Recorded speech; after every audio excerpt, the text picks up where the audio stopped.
I've been asked to sort of do something this afternoon, just to entertain you, and to sort of start with, I might get this out, and this is a, you know, a scarf. Now, does anyone know what these things are? Who knows? Nobody knows. It's a bucket hat. No, not Kentucky Fried. Nobody It's a knows. bucket hat. Say it out loud. A bucket hat. Say it out loud. Again. Bucket hat. Well, now we know who I am. I'm the bucket head. Now we're going to have a skit. Who laughed? I'm going to have, so we're going to have a skit, and I want 5 volunteers. Now those 5 volunteers have already been chosen, so they're not actually volunteers, but they've been chosen. That was the army, I know. Could I have Mr. Ramsbottom? Could I have Mrs. Ramsbottom? Can I have little Albert? And I need a lion. I need a real grizzly lion. I was a Rotarian. And I think Ron's got the haircut for the lion. Do you agree? I think he's got the haircut for the lion. And now I need a zookeeper. Who likes to be a zookeeper? Oh yes, yes, the man from South Africa. Ideal as a lion keeper. Now aren't they handsome? There's 5 of them. Where's 5? Oh yes. 1, 2, oh, come on, stand up, Ken.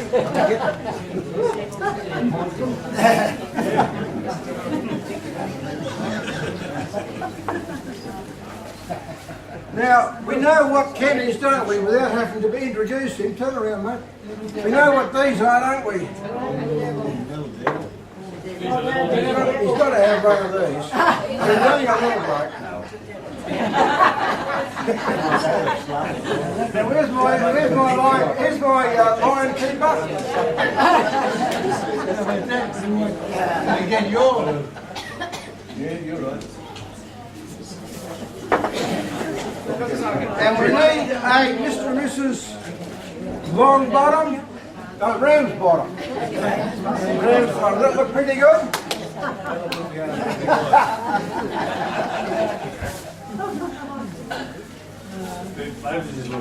I know. And the hero of our show will be the lion. Does that look like a lion with the whisker coming off? So now, that's too awkward. Just put over your forehead. Now, the story goes like... Hey, you Kevin. Now, the story goes like this. The lion keeper has to be off stage. Off stage. There was a famous seaside place called Bateman's Bay that's noted for its fresh air and fun. And Mr. and Mrs. Ramsbottom were there with their young Albert, their son. A grand little lad was Albert, all dressed in his best. He looked quite swell, with a stick with a windmill on the end. The finest that the $2 shop could buy. They didn't think much of the ocean. The waves, they were fiddling and small. There was no wrecks and nobody drowned. In fact, there was nothing to laugh at all. So seeking for further amusement, they paid and went to the zoo, where there'd be lions and tigers and camels, and ale and sandwiches too. There were one giant big lion called Wallace. Enter, lion. Well, I put you in this cage because you're a pretty nasty looking fella. Now where are your whiskers, mate? You've got it all upside down. Doesn't look like a terrible lion. Okay, yes. His nose was all covered in scars. He lay in some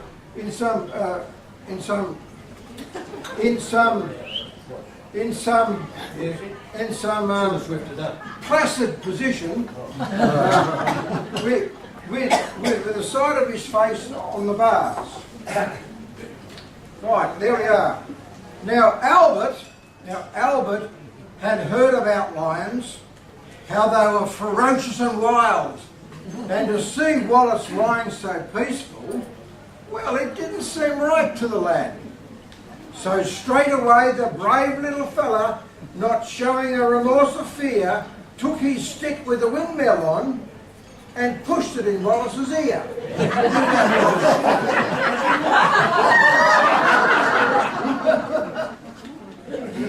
You could see that the lion didn't like it, and giving a kind of roll, he pulled Albert into the cage, and swallowed the little fellow whole.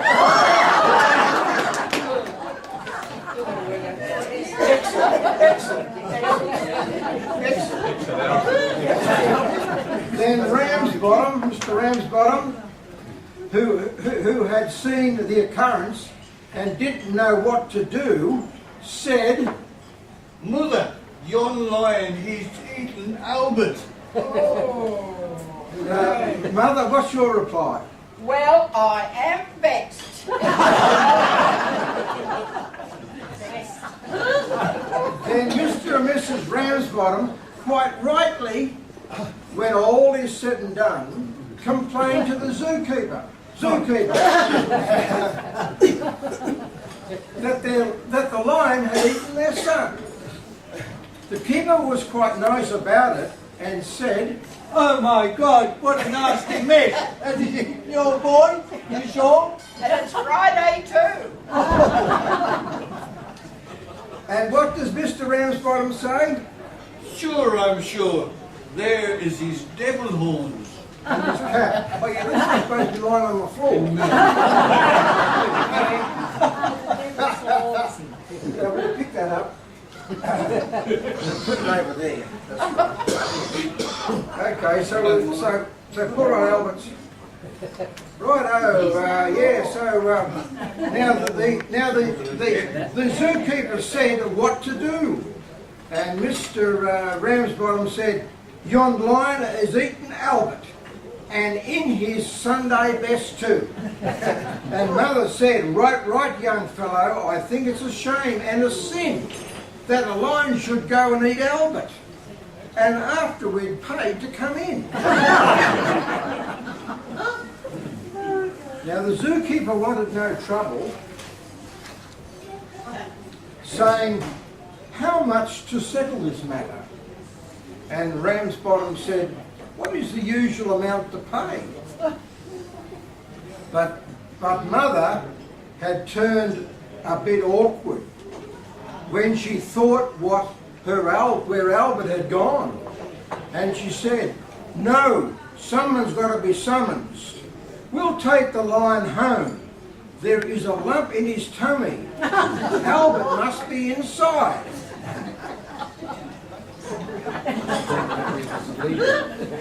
Now, the zookeeper, in his opinion, thought that there was no place for blame, and said to the Ramsbottom, "You may take the lion home." So where's the lion? There he is. Yeah, here's the line here. So you put a rope around the line. He's out of the cage now, so we'll put those over here. Hold him tight. He's a pretty bad guy, the lion. Now where's Mr. Ramsbottom? Will you take the lion? I will. And away you go.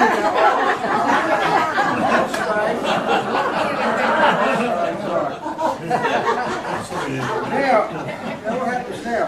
You with your wife and husband? Go and get them and bring them back.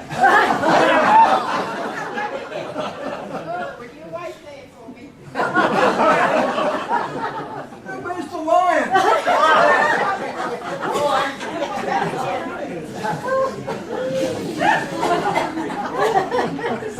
Pretty close to our life. The zookeeper did think that the Ramsbottoms could have more children, because now they've lost one. But Mrs. Ramsbottom was in proper ablaze, and said to the innkeeper, "Sir, kindly," she said, "what waste all our lives raising children to feed the ruddy lions. Not me. Now, where are we, everybody? They're over there, right, everyone's in the right place. Right. Now, I want everybody to close your eyes. We'll change of scene. Close your eyes, everybody. We got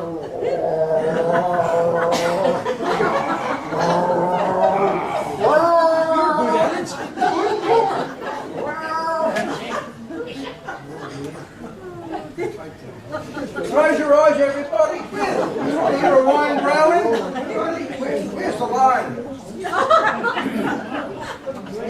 Yep. You're there. Right, here we go. Open your eyes up. There's Albert.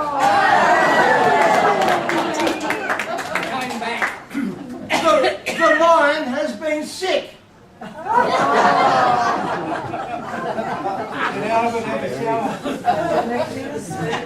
Okay, everybody, this is the zookeeper come in.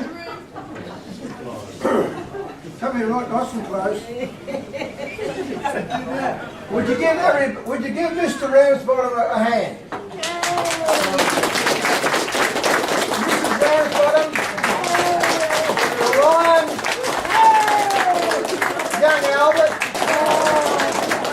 and the zookeeper.